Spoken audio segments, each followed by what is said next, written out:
Lalu sama seperti ketika saya berkhotbah di Hillsong, saudara-saudara, saya sudah mengikuti Hillsong Network itu sudah dari tahun berapa begitu ya.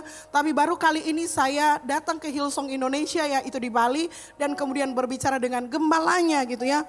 Lalu kemudian saya, karena sekarang sudah terjadi pergantian kepemimpinan gitu ya, Pastor Brian Houston itu sudah resign dan kemudian diteruskan oleh Phil Dooley. Nah, pergantian kepemimpinan ini tentunya terasa sangat mungkin bagi kita pemimpin gereja belum terlalu terbiasa. Jadi kita melihat ada masa transisi yang cukup berat bagi sebuah gereja kalau terjadi pergantian bapak rohani. Jadi saya berbicara saudara-saudara, dan dalam pembicaraan dengan beberapa teman hamba Tuhan saya tanya, apa sih yang membuat Hillsong Church itu so powerful, saudara-saudara. Lalu kemudian mereka bilang cuma satu. Jadi ketika gereja ini didirikan gitu ya, gembala sidang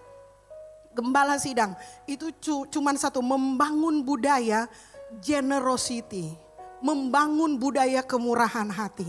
Kalau gereja itu bisa berdampak sampai hari ini gitu ya, ada banyak masalah, yes, ada banyak drama, namanya juga gereja yang besar gitu ya. Itu tapi mereka bisa masuk di kota-kota kelas dunia dan kemudian menjangkau banyak orang, menyelamatkan, menginjili mereka, memuridkan mereka. Bukankah itu adalah sesuatu yang luar biasa begitu ya. Dan itu dimulai dengan satu spirit yang namanya generosity. Dan itu bertepatan dengan bulan ini, gereja itu juga akan membahas hal itu gitu ya. Gratitude and generosity. Apa itu? Ucapan syukur dan kemurahan hati. Yang setuju dengan saya bilang amin. Saudara, gratitude atau rasa syukur dan kemurahan hati itu adalah game changer. Artinya dua hal yang bisa memutarbalikkan hidup kita gitu ya. Dua hal yang bisa mengubah permainan kita, mengubah permainan hidup kita, sehingga hidup kita tidak akan berkubang di keadaan kita yang lama. Yang setuju dengan saya bilang amin. Tahukah saudara bahwa secara ilmiah otak kita tidak bisa merasakan rasa syukur dan cemas pada saat bersamaan. Oke? Jadi otak kita tidak didesain untuk bisa merasakan dua hal sekaligus. Kita punya kemampuan untuk merasakan dua hal sekaligus gini. Senang tapi sedih, itu bisa. Itu sebabnya kita bisa menangis sambil tertawa. Itu sebabnya anak-anak tertawa sambil menangis. Senang dan sedih itu bisa kita rasakan sama-sama. Tapi cemas dan syukur tidak bisa dirasakan sama-sama. Jadi ketika kamu memilih untuk bersyukur, cemas akan pergi. Sebaliknya kalau kamu memilih tidak bersyukur, cemas akan datang dan menguasai pikiran kita. Ini sebuah fakta ilmiah. Jadi memang sejak awal Tuhan sudah mendesain otak kita, yaitu alat dalam tubuh kita yang digunakan untuk berpikir, untuk tidak bisa merasakan ini. Artinya Tuhan memberi sepenuhnya keputusan kepada kita supaya kita bisa mengambil keputusan. Apakah saudara mau pilih untuk cemas atau saudara mau pilih untuk bersyukur? Ketika saudara memilih untuk bersyukur, maka cemas akan ketendang, pergi aja dia langsung. Tanpa harus ditengking dalam nama Yesus, dia akan pergi. Saat saudara mengucap syukur, saudara taruh tangan di kepalamu dan bersyukur untuk otak yang Tuhan kerjakan seperti itu. Amin. Saudara bayangkan gitu ya, bayangkan ketika setiap hari saudara mempraktekkan untuk mulai dengan bersyukur. Setiap hari. Ketika saudara buka mata, saudara mulai mengucap syukur. Maka saya percaya hari itu saudara-saudara akan menjadi miliknya si rasa syukur itu. Tapi kalau saudara gagal mengucap syukur di pagi hari, maka kecemasan, kemarahan, kekesalan akan datang menguasai. Karena rahasia dari kawan-kawannya rasa syukur itu, damai sejahtera, kebahagiaan, sukacita, itu bermula dari rasa syukur itu. Amin. Sekarang kalau kita jujur, berapa banyak di antara kita yang pagi hari itu punya kebiasaan untuk bersyukur? Ayo jujur saudara-saudara. Siapa yang punya kebiasaan untuk begitu bangun pagi hari, buka mata, langsung bersyukur? Tunjukkan tangan. Katakan amin. Wih, tepuk tangan untuk saudara sekalian. Siapa yang masih jatuh bangun?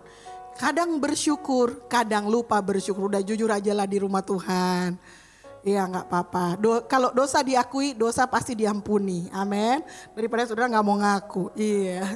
Jadi kadang sekarang pertanyaan gini. Kalau kita tahu rasa syukur itu so powerful itu, mengapa kita sulit bersyukur? Atau mengapa kita lupa untuk bersyukur? Karena seringkali kecenderungan kita akan melihat situasi-situasi ataupun masalah-masalah yang sedang terjadi. Percaya deh, mengapa engkau tidak bisa bersyukur? Karena sebelum engkau tidur dalam keadaan memikirkan sebuah persoalan. Dan ketika engkau bangun, persoalan itu masih ada pasti gitu ya, gak akan selesai pada waktu tidur. Dan saudara mulai memikirkan persoalan itu lagi, itulah yang membuat kita lupa bersyukur. Jadi saran saya saudara-saudara, mulai hari ini kita akan mulai melatih hidup kita. Sekalipun kita punya persoalan dan pergumulan, sebelum kita tidur, kita selesaikan itu di hadapan Tuhan. Supaya itu gak kebawa di alam tidur kita. Dan besok pagi kita akan bangun karena kalau kita tidur saudara-saudara, masalahnya akan tetap begitu kan. Jadi jangan dibawa tidur saudara, itu mengganggu karena tidur penting bagi kita. Kita butuh tidur sehat, tidur pulas. Amin. So tinggalkan itu, bangun pagi dengan rasa syukur. Justru itu akan banyak mengubah perspektif kita terhadap persoalan kita. Yang setuju dengan saya bilang amin. Saudara-saudara, dalam 1 Tesalonika 5 ayat 18. Mengucap syukurlah dalam segala hal, sebab itulah yang dikehendaki Allah dalam Kristus Yesus bagi kamu. Ini ayat sangat powerful. Ulang lagi. Mengucap syukurlah dalam segala hal. Okay?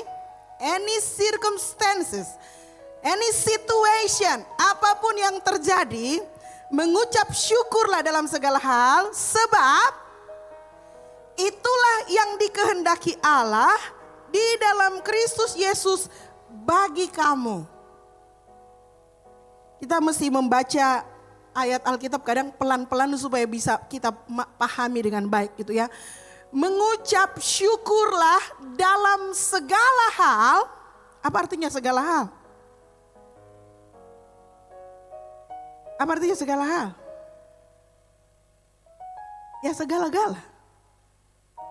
Sebab itulah, ini kata kuncinya, yang dikehendaki Allah dalam Kristus bagi kamu. Kita suka bingung kan, apa kehendak Allah dalam hidup kita? Ini salah satunya. Mengucap syukur. Poin nomor 1 saudara-saudara. Mengucap syukur is your superpower. Gratitude is your superpower. Kalau saudara paham ayat ini, saudara akan mendapati bahwa rasa syukur itu adalah tenaga super kita. Bilang amin. Orang yang tahu bersyukur tidak akan pernah kehabisan tenaga dalam hidupnya. Amin. Dia akan mengarahkan tenaga, energi hidupnya untuk menghasilkan hal-hal yang baik. Karena dia tahu bersyukur. Nah, rasa syukur itu menjadi super power karena dia sebenarnya bisa mengatasi segala hal. Dia bisa mengatasi situasi-situasi kita, dan yang lebih baik saudara-saudara, rasa syukur itu bisa mengubah perspektif kita terhadap apapun yang terjadi di sekitar kita. Saudara pernah di Alkitab ada seorang wanita yang bergumul, ini wanita yang dibully saudara-saudara gara-gara dia mandul. Saudara pasti tahu orangnya. Betul, dia itu Hannah. Dia dibully sama Madu suaminya gitu ya. Lalu kemudian dia berdoa sama Tuhan, dia berdoa sambil mengerang. Artinya dia berdoa dengan sangat emosi sama Tuhan. Dia mau minta anak, tetapi anak itu untuk Tuhan. Itu ya doa yang luar biasa. Saya pernah ajarkan itu, doa yang akan membantu kepentingan Tuhan pasti dijawab oleh Tuhan. Gitu ya, amin. Jadi kalau saudara berdoa misalnya saudara, kenapa Hana dikasih Tuhan gitu ya anak, karena dia berdoa dia bilang begini, Tuhan kasih saya anak, nanti anak itu untuk engkau gitu. Jadi itu yang saya maksud berdoa untuk kepentingan Tuhan. Saudara bisa berdoa minta apapun untuk Tuhan. Kalau itu untuk Tuhan gitu ya, Tuhan pasti akan kasih. Kalau saudara minta mobil untuk saudara senang-senang, healing dan lain-lain sebagainya, Tuhan tidak mau kasih. Tapi kalau saudara minta mobil untuk mau antar jemput anak-anak sekolah minggu, mau antar jemput jemaat, Tuhan kasih cepat. Bilang amin. Karena saudara membeli bukan untuk kesombongan saudara, bukan untuk kepentingan diri sendiri, tetapi berdasarkan mata yang melihat ada kebutuhan dan saudara ingin memperoleh sesuatu karena melihat pekerjaan Tuhan. Itu luar biasa sekali saudara. Nah Hana dalam 1 Samuel pasal 2 ayat 1 dan 2 dia berdoa begini. Hatiku bersukaria karena Tuhan, tanduk kekuatanku ditinggikan oleh Tuhan. Mulutku mencemoohkan musuhku sebab aku bersukacita karena pertolongan Tuhan. Tidak ada yang kudus seperti Tuhan, sebab tidak ada yang lain kecuali Engkau dan tidak ada gunung batu seperti Allah kita. Saudara tahu ucapan syukur ini dinyatakan waktu kapan? Wanita berdoa pengen punya anak. Sesudah dibully, dihina karena kemandulannya. Dan karena kemurahan Tuhan dia sekarang bisa punya anak. Dan sesuai dengan janjinya, dia membawa anak itu ke rumah Tuhan, Samuel. Sesudah habis dikasih ASI, sudah dibawa ke rumah Tuhan. Mungkin sekitar 2,5 sampai 3 tahun atau 4 tahun sekitar gitu, tapi masih sangat balita. Saudara kalau sudah lama gak punya anak, maksudnya saudara berdoa untuk minta anak, saya sangat percaya saudara pasti akan sangat sayang anak itu. Dan saudara bisa bayangkan bagaimana perasaan Hana ketika anak itu mau dibawa ke rumah Tuhan, ditinggalkan di bait Allah. Itu betul-betul literally begitu saudara-saudara. Dia bukan hanya melahirkan, dia rawat anak itu nanti besar jadi pendeta, enggak. Dia benar-benar melahirkan anak itu dan di usia balita, dia dibawa di rumah Tuhan. Sudah bisa bayangkan Russell, saudara-saudara gitu ya, habis disusui sudah lucu-lucunya, lalu dibawa di rumah Tuhan dan mau ditinggalkan oleh orang tuanya. Mama papanya tinggalkan dia aja 1 minggu, rindunya sondak dapat tahan. Dan ini mamanya itu harus membawa dia di rumah Tuhan, ditinggalkan di sana. Dan doa ini diucapkan sesudah dia membawa Samuel. So, kapan doa ini disebutkan menjadi penting? Doa ini dibawa atau diucapkan oleh Hana sesudah dia drop Samuel di bait Allah. Dan dia bilang apa? Hatiku bersukaria karena Tuhan.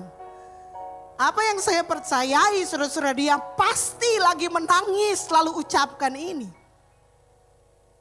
Tetapi ucapan syukur memberikan dia kekuatan untuk menghadapi rasa kehilangan, rasa kesepian yang mungkin diakibatkan, termasuk rasa malu yang disebabkan oleh madu suaminya itu.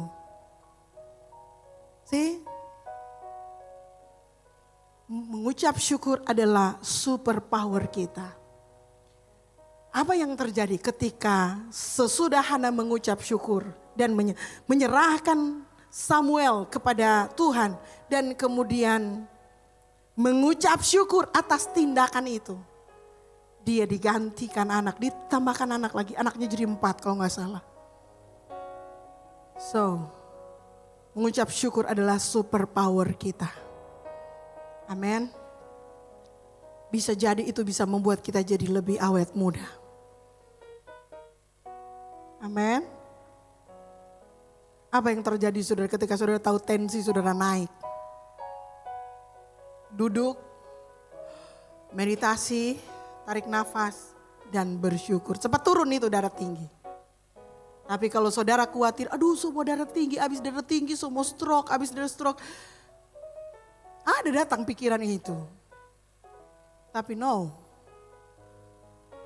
Kita harus membuang semua rasa cemas, semua kekhawatiran, semua yang tidak berkenan dengan rasa syukur. Dan saya coba pada waktu saya bersyukur, terima kasih Tuhan untuk situasi ini. Ajar saya untuk lebih disiplin, ajar saya untuk setia minum obat, ajar saya untuk tidak makan sembarangan. Terima kasih Engkau masih ingatkan saya sebelum saya rubuh. Terima kasih Tuhan.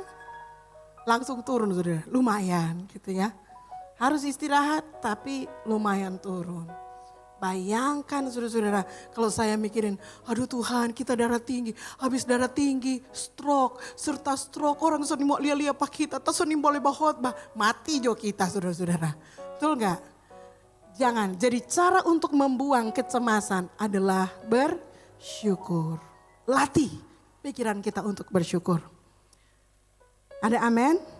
Yang kedua saudara-saudara, kemurahan hati gitu ya. Nah gini, mengapa kita mesti bersyukur dulu? Jadi gini, bersyukur itu adalah pintu kemurahan hati bisa bekerja di dalam hidupmu. Jadi boleh dikatakan tidak akan mungkin kita menjadi orang yang murah hati kalau kita tidak pernah bersyukur. Gitu loh. Itu sebabnya tema kita adalah gratitude and generosity. Jadi tidak mungkin kita menjadi orang yang murah hati kalau kita orang yang tidak biasa bersyukur. Tetapi ketika kita biasa mengucap syukur dalam hidup kita, itu akan memproduksi kemurahan hati. Dan dari kemurahan hati itulah kita bisa melayani Tuhan. Melayani orang-orang di sekitar kita. Saudara lihat alirannya ya, dimulai dari ucapan syukur akan memproduksi kemurahan hati dan kemurahan hati itu akan mendorong kita untuk melayani orang lain. Kalau saudara sulit untuk melayani orang lain, kemungkinan besar saudara punya masalah dengan kemurahan hati. Kalau saudara punya masalah dengan kemurahan hati, kemungkinan besar saudara punya masalah dengan rasa syukur. Jadi kita mesti melakukannya pelan-pelan. Mulai dari bersyukur. Ketika kita terbiasa bersyukur, kita akan memproduksi kemurahan hati. Kalau kita sudah murah hati, kita bisa melakukan hal lain yang luar biasa, yang bersumber dari kemurahan hati. Nah, poin yang kedua saudara-saudara, kemurahan hati adalah keputusan untuk tetap memberi tanpa peduli situasi kita. Bilang amin dulu. Saudara masih ingat janda di Sarfat, 1 Raja-Raja pasal 17 ayat 8 sampai 16. Ingat ya, janda di Sarfat. Ada yang tahu siapa namanya? Saya makhluk yang paling pintar di zaman ini, sekarang ini namanya, yang saya kenal namanya ChatGPT. Saya tanya ChatGPT, siapa nama itu janda di Sarfat itu? Dia aja nggak tahu. Dia aja nggak tahu, dia bilang dia nggak ada namanya, dia cuma dikenal sebagai janda. Dan kemudian dia menjelaskan situasinya waktu itu, dan ini rupanya bagus sekali saudara-saudara gitu ya. Janda di Sarfat adalah contoh luar biasa tentang kemurahan hati yang gak peduli situasi apapun yang terjadi dalam hidup kita. Oke? Meskipun dia hanya memiliki sedikit minyak untuk dirinya sendiri dan anaknya. So, intinya adalah dia punya sesuatu untuk dirinya dan anaknya. So, mereka punya, dia punya. Walaupun sedikit tapi dia punya, gitu ya. Tapi dia memilih untuk memberikan makanan kepada Nabi Elia karena kemurahan hati, gitu loh. Jadi ketika kita ada di situasi gini, punya sih, tapi cuman yang terakhir. Saya punya papa tipe begitu, saudara-saudara. Di masa, jadi papa saya mengalami semacam midlife crisis. Jadi dia entah mengapa begitu ya, dia tiba-tiba enggak mau bekerja sama sekali. Pokoknya dia nih mau kerja gitu ya. Dan itu lumayan mendatangkan stres di tengah-tengah keluarga. Saya masih kecil waktu kejadian itu ya. Jadi dia seperti itu, dan Sampai pada satu hari saudara-saudara, beras di rumah kami itu tinggal 1 liter kurang lebih. Menurut mama saya itu beras untuk orang makan hari itulah sudah terakhir saudara. Nah di tengah-tengah beras yang tinggal 1 liter itu tiba-tiba papa saya itu dulu bos gitu ya. Jadi dia punya banyak anak buah. Datanglah anak buahnya, mantan anak buahnya datang. Lalu orang suka panggil papi saya itu, anak buahnya sering panggil dia Ito. Datang dan bilang, Ito, we aneh. Saya akan beras, minta beras gitu ya. Ini tapi anak-anak dan istri so lapar. Saudara-saudara, ini sampai papi itu, Ito itu, dia langsung bilang begini ke saya punya mami. Sian, kasih Jo, saya punya mami sudah begini matanya. Kurang itu, sudah terakhir. Kasih Jo. So lapar katuk DP anak-anak. Nganapi anak nih so lapar. Kasih Jo. Jadi saya punya mami walaupun mukanya asem katanya dia langsung kasih. Kenapa? Bawa Jo. Habis pergi dia saya punya mami cakalele depan suami. Itu kok ngana, tak lalu pambai. So susah tuh orang ngana pambai terus lihat. Terus bisa tinggal kan? Cie. Itu saudara. Ada orang yang seperti itu. Saya pikir mungkin ada gennya janda di Sarfat yang ada di hati papi saya gitu ya. Dan mungkin dia juga pasangan kita yang sering bikin kita kesel. Tetapi jangan salahkan dia dan jangan marah dia gitu ya. Karena kemurahan hati justru akan membuka pintu-pintu berkat yang lebih besar dicurahkan bagi kita. Bilang amin. Maka datanglah firman Tuhan kepada Elia, bersiaplah pergi ke Sarfat yang termasuk wilayah Sidon. Ini sudah gak ada ya itunya, TV-nya mati ya. Bersiaplah pergi ke Sarfat yang termasuk wilayah Sidon dan diamlah di sana. Ketahuilah aku telah memerintahkan seorang janda untuk memberi engkau makan. Sesudah itu ia bersiap lalu pergi ke Sarfat. Setelah ia sampai ke pintu gerbang kota itu, tampaklah di sana seorang janda sedang mengumpulkan kayu api. Ia berseru kepada perempuan itu katanya, cobalah ambil bagiku sedikit air dalam kendi supaya aku minum. Ketika perempuan itu pergi mengambilnya, ia berseru lagi, cobalah ambil juga bagiku sepotong roti. Perempuan itu menjawab, demi Tuhan Allahmu yang hidup, sesungguhnya tidak ada roti padaku sedikit pun, kecuali segenggam tepung dalam tempayan dan sedikit minyak dalam buli-buli. Dan sekarang aku sedang mengumpulkan 2-3 potong kayu api. Kemudian aku mau pulang dan mengolahnya bagiku dan bagi anakku. Dan setelah kami memakannya maka kami akan mati. Tetapi Elia berkata kepadanya, janganlah takut. Pulanglah, buatlah seperti yang kau katakan, tetapi buatlah lebih dahulu bagiku sepotong roti bundar kecil daripadanya dan bawalah kepadaku. Kemudian barulah kau buat bagimu dan bagi anakmu. Sebab beginilah firman Tuhan Allah Israel, tepung dalam tempayan itu tidak akan habis dan minyak dalam buli-buli itu pun tidak akan berkurang sampai pada waktu Tuhan memberi hujan ke atas muka bumi. Lalu pergilah perempuan itu dan berbuat seperti yang dikatakan Elia. Maka perempuan itu dan dia serta anak perempuannya itu mendapat makan beberapa waktu lamanya. Tepung dalam tempayan itu tidak habis dan minyak dalam buli-buli itu tidak berkurang. Seperti firman Tuhan yang diucapkannya dengan perantaraan Elia. Saya mau kasih sedikit gambaran tentang situasi janda ini. Jadi saudara-saudara, karena perbuatan bangsa Israel yang melawan Tuhan, Tuhan kemudian menghukum mereka dengan mendatangkan kelaparan. So situasi pada waktu itu adalah bangsa Israel itu sedang kelaparan. Karena kena murka Tuhan. Gara-gara kelakuan mereka gak benar di hadapan Tuhan gitu ya. Nah ini Israel saudara-saudara gitu ya.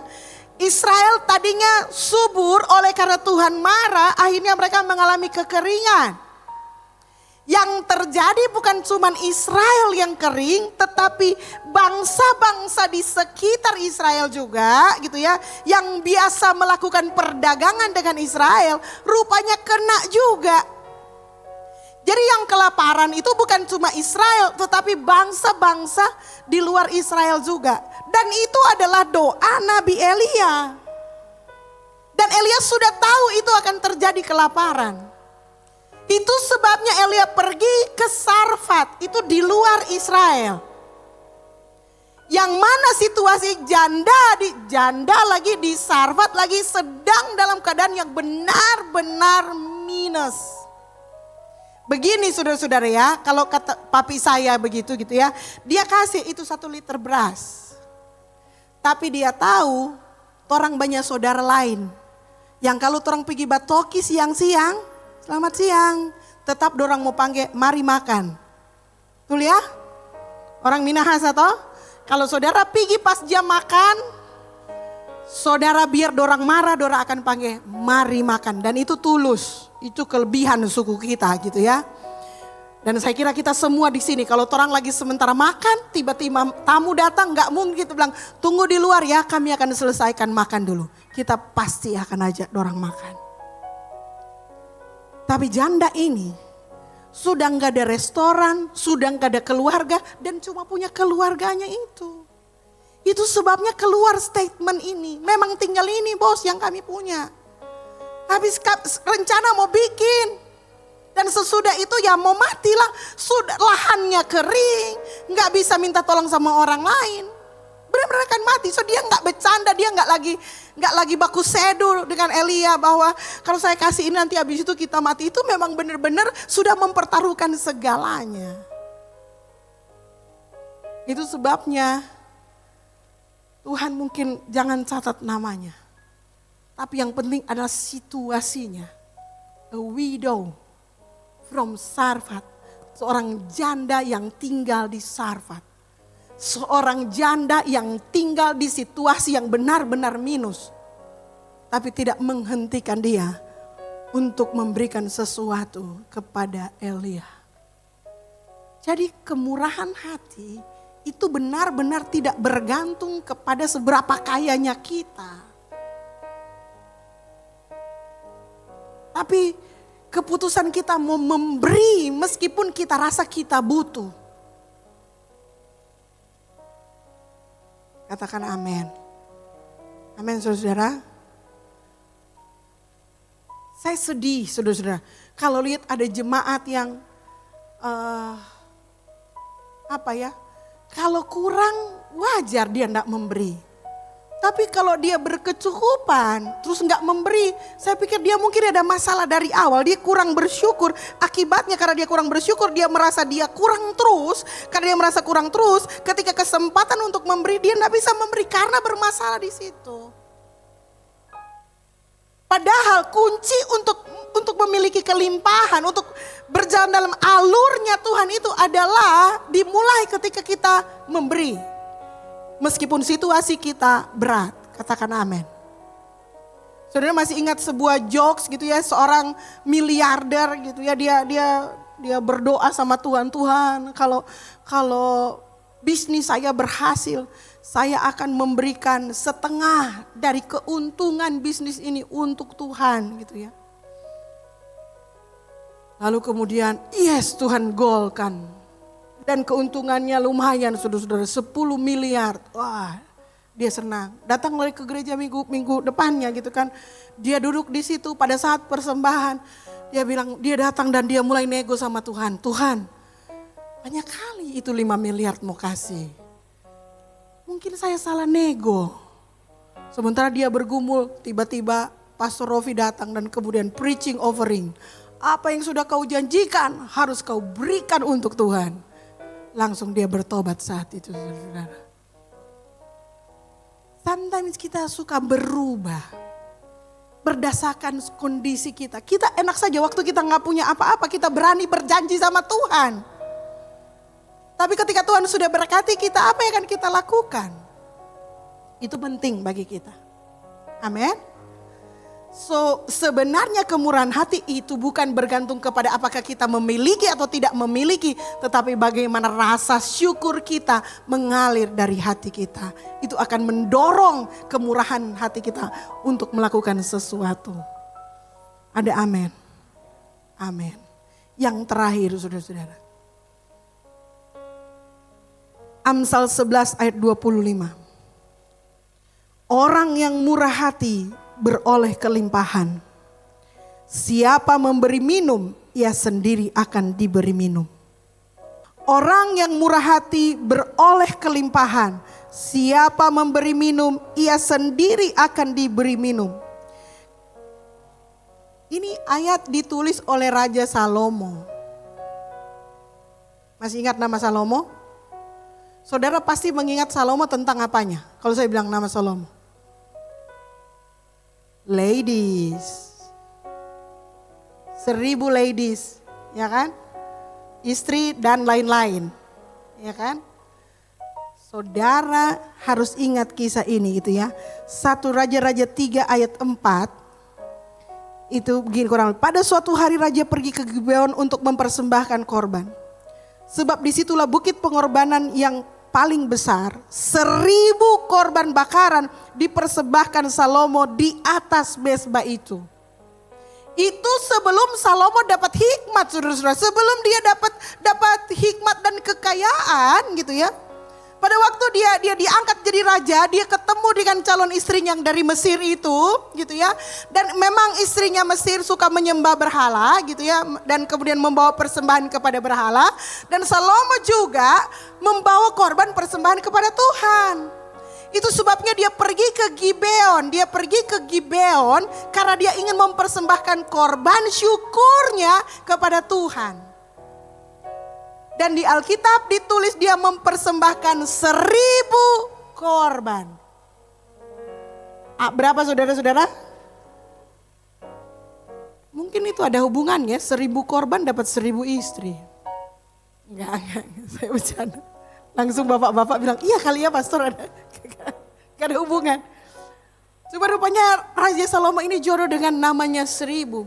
1000 saudara-saudara, kalau kita memang gak tahu apa itu korban itu, apakah domba, apakah kambing gitu ya, atau sapi. Kalau kita lihat polanya Raja Salomo, kita akan dapati itu kemungkinan besar itu adalah sapi. Jadi kalau kita hitung pakai hitungan sekarang saudara-saudara, maka Raja Salomo itu telah mempersembahkan pada saat itu ya, sekitar 23 miliar sampai 38 miliar. Kenapa 23 sampai 38? Tergantung sapinya kelas apa. Kalau yang dia persembahkan itu adalah sapi limosin, mungkin sapi yang terbaik sekarang, itu harganya sekitar 38 miliar. Kalau dia cuma persembahkan sapi yang biasa-biasa saudara-saudara, itu harganya 23 miliar. In one day. Dalam satu hari dia membawa persembahan, 1000 persembahan dan mempersembahkan itu. Saudara tahu apa yang terjadi habis dia mempersembahkan 1000 sapi itu? Tuhan datang terus bertanya, Salomo lu mau minta apa sama gue? Itu di pasal yang sama. Jadi ini sebelum dia terima hikmat itu. Wah saudara-saudara,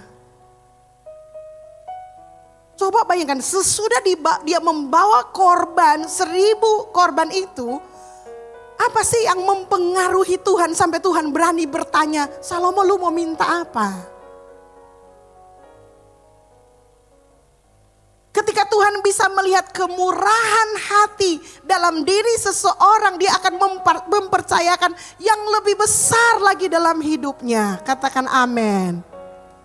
So, kemurahan hati adalah titik di mana Tuhan menguji kita. Apakah kita akan dipercayakan yang lebih besar atau tidak? Dan memang benar saudara-saudara, pada akhirnya 38 miliar yang dia persembahkan satu hari itu menjadi nggak ada apa-apa. Dia menjadi orang terkaya sampai hari ini, dia masih jadi orang yang terkaya yang tercatat di Alkitab.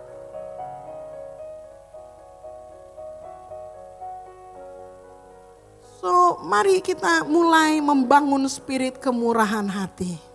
Amin. Nah cerita itu saudara-saudara, cerita yang pertama Hana, janda di Sarfat, Salomo itu sebenarnya menunjukkan tindakan kemurahan hati,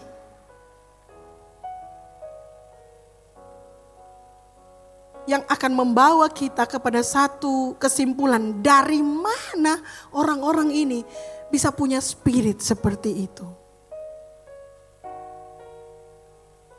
Ada kebenaran yang lebih dalam dari itu. Ketika seseorang bisa menunjukkan rasa syukur dalam kemurahan hati, menghadapi tantangan, menghadapi persoalan dan lain-lain sebagainya, kita pasti akan ingat kepada satu figur yang paling murah hati dalam hidup kita. Siapa dia, saudara-saudara? Yesus. Kalau saudara baca kisah-kisah perjanjian lama dan perjanjian baru, tidak ada orang percaya yang tidak murah hati. Agama lain bisa berkembang, kebajikan dan lain-lain sebagainya. Tetapi satu-satunya agama yang kita di dalamnya dilatih untuk bermurah hati, cuma orang pengikut Kristus. Amin. Akan terasa lain, akan terasa janggal jika ada orang mengaku Kristen, percaya Tuhan Yesus, tetapi tidak murah hati. Karena DNA-nya beda. Yesus adalah figur yang paling murah hati. Dia bukan hanya memberikan sebagian, dia bukan hanya memberikan yang tersisa, dia bukan hanya memberikan yang terbaik, tapi dia menyerahkan segalanya untuk saya dan saudara. It's so powerful.